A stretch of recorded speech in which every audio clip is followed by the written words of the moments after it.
Hey guys, this is me Kajal Pandey and welcome back to the channel Curiosity. To be more intelligent, you need to be more curious. So with this idea, I come up with a very new series of medicinal plants and in this series I'm gonna tell you कि ये सारे plants में ऐसा क्या होता है जो हमारे लिए इतने beneficial बन गए हैं. इन सारे plants को हम किस तरीके से use कर सकते हैं अपने different diseases में, इनको किस तरीके से use किया जाता है जिसे हम अपनी daily life में भी use कर सकते हैं, इनके कौन से parts में ऐसा क्या चीज़ पाई जाती है जिससे ये हमारे लिए इतने ज़्यादा beneficial हो गए हैं और हम इसे कैसे use कर सकते हैं. So our first plant or a medicinal plant or a tree is papaya tree, जिसको हम कैरिका पपाया भी बोलते हैं बोटानिकल लैंग्वेज में, और इसको हम पॉपा भी बोलते हैं. नॉर्मल लैंग्वेज में हम इसे पपीता बोलते हैं और ये आपको कहीं पे भी देखने को मिल जाएगा. ज़्यादातर ये ट्रॉपिकल एरियाज में देखने को मिलता है, बट ये आपको यहाँ पे इंडिया में काफ़ी जगहों पे देखने को मिल जाएगा. और इसके हर एक पार्ट्स में इतनी ज़्यादा इम्पॉर्टेंट चीज़ें होती हैं जो हमको पता भी नहीं होता है. इसी वजह से हम इसको अच्छी तरीके से और सही तरीके से यूज़ नहीं कर पाते हैं, बट ये मेडिसिनल प्लांट में गिना जाता है और इसके इतने ज़्यादा फायदे हैं, ना कि केवल इसके फल में, इसके पत्तों में, इसकी बीजों में, कच्चे पपीते में, पके पपीते में, अलग अलग तरीके के पपीतों में अलग अलग इम्पॉर्टेंट एंजाइम्स होते हैं. इतने ढेर सारे विटामिन्स देखने को मिलते हैं कि अगर आप इसको यूज़ करेंगे तो ये आपकी हेल्थ के लिए बहुत ही बेनिफिशियल होता है. तो without wasting our time, let's get start.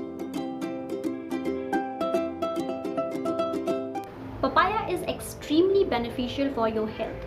Even if you are taking supplements for vitamins, it will give you the immense amount of vitamins. Vitamin A, B, E, K. Almost most of the vitamins are present in the papaya itself, in the plant. Okay, if you are taking supplements in the, अगर आप supplements की जगह पे papaya खाते हैं रोज़, तो वो आपके लिए शायद ज़्यादा बेनिफिशियल होगा क्योंकि आपके डाइजेशन के लिए भी हेल्प करता है और इसमें बहुत ज़्यादा अमाउंट में काफ़ी अच्छे एंजाइम्स पाए जाते हैं. जैसे पेपेन हो गया, काइमोपेपेन हो गया, वो anti bacterial, anti inflammatory, anti fungal और एंटी बैक्टीरियल होता है. इन सारे यूजेस के साथ we will discuss today in what ways और in what how we are using the papaya leaf, papaya shoots, papaya latex, papaya seeds in a very beneficial in our daily life.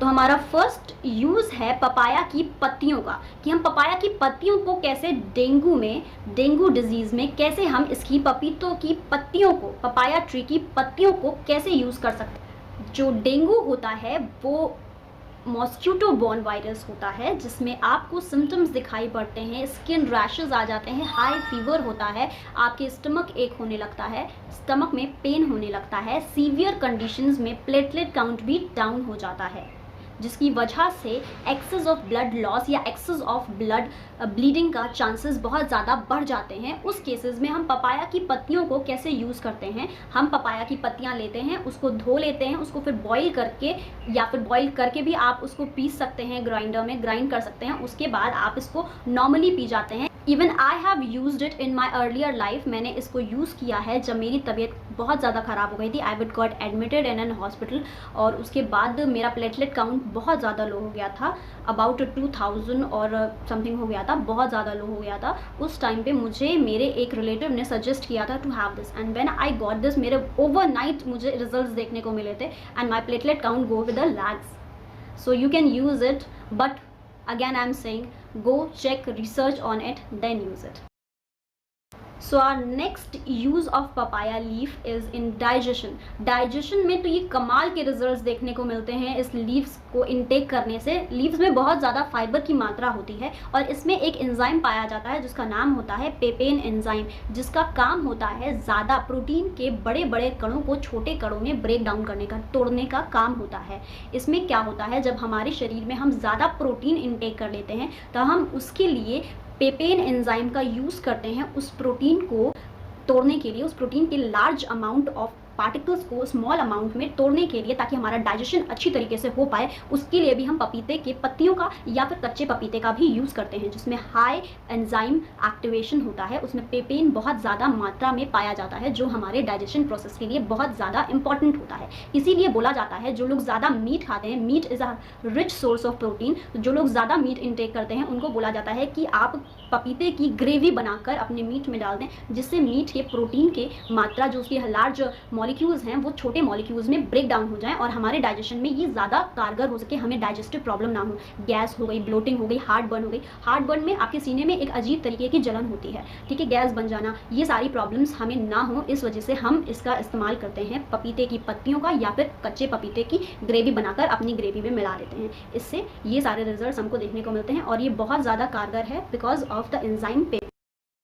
तो इसी के साथ हम आगे बढ़ते हैं अपने एक और यूज़ के बारे में। इसके पपाया के लीफ के एक्सट्रैक्ट को हम कैसे यूज़ करके अपने डायबिटिक के ब्लड लेवल को, ब्लड शुगर लेवल को कैसे कंट्रोल कर सकते हैं। वैसे तो सबसे ज़्यादा कारगर होता है डायबिटिक पेशेंट के लिए उनका खुद का डाइट चार्ट फॉलो करना। आपको एक प्रॉपर डाइट चार्ट फॉलो करनी चाहिए जो आपके डॉक्टर ने आपको बताया है, और सावधानी बरतनी चाहिए, ज़्यादा इनटेक नहीं करना चाहिए। जिस हिसाब से आपके डाइट चार्ट्स हैं आपको उस हिसाब से ही उसी मात्रा में चीज़ों को ग्रहण करना चाहिए। ब्लड शुगर लेवल ज़्यादा बढ़ जाता है तब आप होम रेमेडीज़ यूज़ कर सकते हैं, जहाँ पे आप लीफ के एक्सट्रैक्ट को यूज़ करते हैं एंटीऑक्सीडेंट की तरह, जिसकी वजह से आपका ब्लड शुगर लेवल कंट्रोल हो सकता है। So guys we come up with the next use of papaya. Papaya की लीफ को हम लोग एक और तरीके से यूज़ कर सकते हैं। हम पपाया की लीफ को एंटी इन्फ्लेमेटरी की तरह यूज़ करते हैं। एंटी इन्फ्लेमेटरी का मतलब होता है आपके स्किन पे या फिर आपके कोई भी बॉडी के पार्ट में कोई रैशेज आ जाना, रेडनेस हो जाना और उसको स्वेल कर जाना, जब जो कि आपके लिए तकलीफ दे हो जाए, उसको इन्फ्लेमेशन कहते हैं। इन्फ्लेमेशन आपके बॉडी के ऊपर भी हो सकता है और बॉडी के अंदर भी हो सकता है। पार्ट्स भी आपके स्वेल कर जाते हैं, उसमें भी तो रेडनेस और वो भी तकलीफ दे हो जाते हैं इन्फ्लेमेशन की वजह से। पपाया की लीफ में बहुत ढेर सारे एंजाइम्स पाए जाते हैं, बहुत ढेर सारे कंपाउंड्स पाए जाते हैं, उसमें वाइटामिन भी पाए जाते हैं, विटामिन ई और कंपाउंड फ्लेवोनॉइड की वजह से वो एंटी इन्फ्लेमेटरी की तरह काम करता है। रिसर्च के दौरान ये पाया गया है कि एक रैट जिसको अर्थराइटिस था, उसके इन्फ्लेमेशन में anti inflammatory leaf extract of papaya को यूज किया गया, जिससे उसकी स्वेलिंग और इन्फ्लेमेशन दूर हुआ। बट क्रोनिक इन्फ्लेमेशन में ह्यूमन बॉडी में ये काम करेगा कि नहीं करेगा, ये अभी भी चुनौती है साइंस के लिए। अभी भी इस पे काफ़ी रिसर्च हो रही है रिसर्च लैब्स में। बाकी तरीकों से हम इसको यूज़ कर सकते हैं एंटी इन्फ्लेमेटरी की तरह, बट अभी क्रोनिक इन्फ्लेमेशन में हम इसे यूज़ कर सकते हैं कि नहीं कर सकते हैं, that is still a question. So the next use of papaya as a hair growth supplement is very important. I thought this is the main thing for which you people seeing this video. तो वो hair growth के लिए कैसे use किया जाता है, जो बालों में डैंड्रफ हो जाते हैं और हेयर ग्रोथ, स्कैल्प का कम हो जाना या फिर स्कैल्प से बाल ही ख़त्म हो जाना, वो सारे तरीक़ों से, मतलब वो सारे प्रॉब्लम से हम किस तरीके से हट सकते हैं, किस तरीके से निकल सकते हैं, only by using the papaya leaf. Papaya का जूस बनाकर, पपाया के लीफ का मास्क बनाकर कैसे हम उसको यूज़ कर सकते हैं। तो उसमें क्या ऐसा होता है जो हमारे स्कैल्प के लिए यूज़ होता है। तो डैंड्रफ की सिर्फ दो वजह होती हैं। डैंड्रफ मेनली दो वजहों से होता है। एक तो आपका मेलेसीजिया नाम का फंगस होता है, उसके आउटग्रोथ की वजह से हमारे डैंड्रफ्स हो जाते हैं, और जो हेयर लॉस होता है वो ऑक्सीडेटिव स्ट्रेस ज़्यादा हो जाने की वजह से हमारी बॉडी में हेयर लॉस होने लगता है। तो ऑक्सीडेटिव स्ट्रेस के लिए हम लोग पपाया के जूसेस को यूज़ करते हैं, ठीक है, ऑक्सीडेटिव स्ट्रेस को लो करने के लिए। और जहाँ तक की बात है एंटी डैंड्रफ के लिए, तो मेलेसीजिया फंगस के लिए anti fungal bacteria, anti fungal भी बोला जाता है, हमारे पपाया के लीव्स में एंटी फंगल प्रॉपर्टीज़ भी होती हैं, इसी वजह से वो हेयर ग्रोथ और डैंड्रफ में भी यूज़ किया जाता है। The next use of papaya is how we can use the papaya for our skin. Skin के लिए पपाया किन तरीक़ों से यूज़फुल होता है। तो पपाया में जो प्रोटीन डिजॉल्विंग एंजाइम पेपेन पाया जाता है, उसको हम लोग एक्सफोलिएट की तरह भी यूज़ करते हैं। जब हम लोग पपाया के लीफ को लेते हैं और अपने स्किन पे लगाते हैं, तो वो हमारे स्किन के डेड सेल को निकाल देता है, एक्सफोलिएट कर देता है, ठीक है। तो उसको हम लोग एक्सफोलिएट की तरह भी यूज़ करते हैं, जिससे हमारे पोर्स जो होते हैं, जो डार्क पोर्स होने लगते हैं या फिर पोर होने लगते हैं, छेद आने लगते हैं हमारे मुँह पे, वो भी पोर बहुत जल्दी भरने लगते हैं while when you are gonna use papaya leaves, extract of the papaya leaves. तो ये भी बहुत फ़ायदेमंद होता है। Due to the large amount of enzymes present in papaya like papain, like chymopapain, which give you its immense effect in and act as a antiviral, antibacterial, anti fungal, anti inflammatory. Digestion के लिए बहुत अच्छा होता है, आपके diabetic के लिए बहुत अच्छा होता है, आपकी हेयर ग्रोथ के लिए बहुत अच्छा होता है, आपकी स्किन के लिए तो बहुत ही अच्छा होता है पपाया, ठीक है। इन सारे यूजेस को हम कैसे, इन सारे यूजेस को डिफरेंट पार्ट के क्या क्या यूजेस हैं इस प्लांट के, उसको हम कैसे यूज़ कर सकते हैं। तो if you like the video, please do share this video, like, share, subscribe my channel also.